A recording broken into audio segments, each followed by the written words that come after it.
These are some lease units, and I recently got this Athearn RTR GATX SD40-2 at a train show for $60, which was a really good deal for a brand new model. And my intent with this was to patch it and make the NREX 7360, but unfortunately, because there were so many modifications to the NREX 7360, I couldn't really accurately model that unit without basically completely destroying the factory paint job. And the reason I got this unit and modeled it as I was because I wanted to basically make a sister unit to the other unit that I modeled, which I'll show you in a second, because I wanted to have these as a pair of Renorex running on mixed freight and stuff. I'll show you the other one that I basically made this unit to pair up with in a second, but we'll focus on this guy real quick. Basically, what this is, the NREX 7369, which is the former Milwaukee Road unit, which has basically been modified. They basically added a new 3,600 gallon fuel tank compared to the older, smaller fuel tank which the Milwaukee Road units had. Basically on this, I just weathered it up really heavily because the units are really beat up at this point in time. On the roof, you get the replacement fans, you can see. All that's done. Came out really good. All the grime and the rust is done. Heavy exhaust soot and all that. Did a good amount of roof detailing. You can see all the antennas are done accurately. Got the Canadian style K3 air horn. You can see the CP red starting to peel, and you can see that's starting to peel off, and it's revealing the bare metal underneath, which is pretty cool.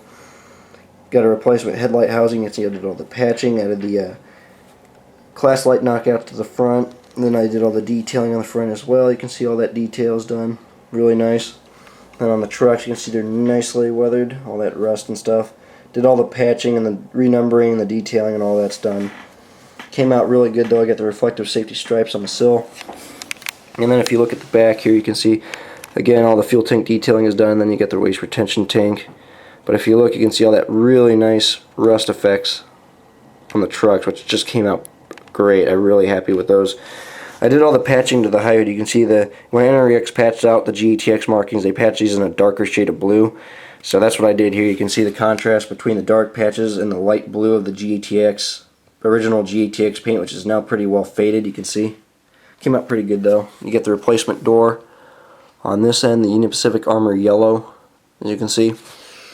Now if you look at the back end here, you got all the nice detailing as well. All that's done. You get the mismatched number boards, which looks really cool. Typical Renorex fashion is to have the replacement number boards mismatched like that. Really like that. And then on this side you can see again some more patching. All the detail work is done on the trucks, all the rust and all the streaking on that. You can just see it came out awesome. All the streaking on the side of the high hood, you can see. Nice dusty trucks, really nice. A little more fuel tank detailing. I think my most favorite part on this is the high hood, how it came up. I love the top of the replacement fans and all that. I really love that effect. You can see it just came out awesome. I really love this unit right now. But there's NREX 7369. That's my ex-Milwaukee Road unit. Now, the only hard thing I had to do with this unit was because the 3,600 gallon fuel tanks are kind of hard to find right now, and after a long complicated phone conversation with Athearn and not being able to find the parts, I ended up having to basically shorten the stock Athearn fuel tank that I had with this unit originally, and I had to shorten it and cut it to the correct size for a 3,600 gallon fuel tank. So it ended up being a case where I had to basically cut the fuel tank in half, splice the two halves together, and then body putty. I mean, you can't even see the seams anymore, which is nice. You can see it looks like it's all one uniform cast piece now. So that came out pretty good. I'm pretty happy with that. But there's the NREX 7369. Pretty much a modern Renorex right there. Really cool. Came out really nice. And like I said, this unit was made to pair up with another unit. Okay guys, so this last unit is very special because this is one that I've been working on for a while, and I'm very proud of it, as I said. This is an Athearn RTR unit that I basically had to do a lot of modifications to, and they're a real classic HLCX Renorex. There were only 2 of them in this paint job, and a lot of people know about these and pretty well could recognize them, but I'm just kind of surprised that really no one else has modeled them, because they're actually not that hard to make. But anyways, I tried to do my own rendition on one of them, which is HLCX 6204. This is one of the Kennecott Copper XBC Rail SD40-2s, and this is one of the Athearn RTR models that I actually had to track down and find so I could model this unit. I've wanted to do this for a while, but like I said, trying to find one of these BC Rail units from Athearn is very hard to do. So recently on eBay, though, someone listed one. I was able to snag this one for like 120 bucks, which is a little high, but it's a pretty rare model. So, and I really wanted to do this, so it was worth it for me. So, anyways, there are a number of modifications I had to do to this locomotive to make it look accurate. To represent HLCX 6204. And I mean, for one, like, I can really say a lot of things, but to keep the video short, I'm going to basically just touch on a few of them. Right out of the box, the paint job is accurate. The only thing I had to do really to the front was modify the nose, because the nose has the nose light. And then I also had to modify the cab in two ways, which I'll show you the other end of the cab in a second. But everything else on this unit was fine except for the cab headlight and the nose, which I had to remove the nose light and patch that up and do the body work to that and make it look basically invisible. And then I had to replace the headlight because it was a gyro light on the model, so I had to replace that with the Details West part. And then I stuck the Athearn bulbs in there. Obviously I had to drill all that out, and then I painted it, so it looks good, and it represents that actual piece on the locomotive well, so it looks pretty good. Also on the nose, I had to plate up the class lights. They used the just some sheets of metal and plated them up. And this is actually those BLMA knockout plates, which I have here. Great pieces to do the knockouts on the locomotives. So that's what I used for the plates on the nose there. And you can see they're a mismatched red color, which I modeled. And then on the front, obviously, I did all the detailing. You got the custom snowplow. The MU jumpers hanging there. You got all the nice details, and I added the custom stand ditch lights and all that. MU receptacles there. Handrails are all nicely weathered. And then on the sills, you can see on the sills, they were really rusted on this locomotive toward the end of its life, and I just modeled that with some weathering effects, which came out pretty good. You can see the air tanks there. You can see the silver paint kind of chipping away. You can see it's just led to nothing but rust and grime there. Fuel tank and trucks are nicely grimed up. They're really dusty. Added the truck details and all that. And then obviously I had to do all the renumbering and stuff on the cab. So you got all the custom numbers. And then the HLCX logos. I had to add a whole bunch of safety decals to this also, which are all prototypically correct. I had to obviously do all that so that the locomotive would look right. Now, the other big challenge with this locomotive was being that Athearn only, most of their SD40-2s only has the 3,800 gallon fuel tank. I had to make a 3,600 gallon fuel tank for this locomotive because this is prototypically correct for this unit. So as you can compare the two, this one is too long. It's prototypically incorrect. So I basically took one of these, cut it in half, and then spliced the two halves back together. Basically shortened it, body puttied it, sanded it, and then repainted it, as you can see. And you can't even see the seams anymore. It was practically invisible. So the tank came out pretty good, though. That came out well. Got the mismatched radiator fans on the top. You can see all the paint chipping I had to do on the roof too, especially on the cab. You can see all the paint chipping.